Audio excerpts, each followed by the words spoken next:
पार पटा तो सारा तोखे एड़ा नजर अचन जे नज़ारा तोखे 100% समझी वंजा तू बस सोई सूबो सिंध हूंदी बस सोई सूबो सिंध हूंदी जिते पेजारन जे पुठियां तू 100 गाड़ियूं गडियल ॾिसी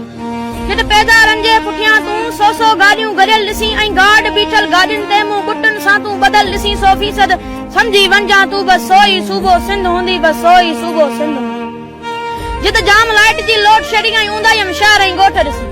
जिते जाम लाइट जी लोड शेडिंग ऐं ऊंदा यम शहर ऐं ॻोठ ॾिसी जिते मींहुं वसे उते माण्हुनि जा तू किरंदे कचा कोट ॾिसी जिते रस्ता बदल लकड़नि में ऐं रिलियूं टंगियल ओट ॾिसी जिते 15 सालनि जी न्याणियुनि सालाऊं लांदे पुराड़ा घोट ॾिसी 100% समझी वंजा तू बस सोई सूबो सिंध हूंदी बस सोई सूबो सिंध हूंदी छा मां ॿुधायां छा न सिंध में सभु कुझु जिता आहे सिंध में कोई बि सिंध पोइते छो आहे इहो आख़िर कंहिंजो ॾोह कराची सिंध में समूर सिंध में दरिया सिंध में मंसूर किंजर वाह सिंध में मिठा दर्जा पानी सिंध में नून कोयले जूं खानूं सिंध में थर बर कचो काछो झर जंग जबल सिंध में गाड़ी वारी कारी सिंध में मेहनत कश हारी सिंध में मौसमूं भी चारई सिंध में जमीनूं मोटारियूं सिंध में कणक कपह ग्वार ज्वार साग सरेजा सारियूं सिंध में कोई बि सिंध पोइते छो आहे इहो आख़िर कंहिंजो ॾोह आहे इहो आख़िर कंहिंजो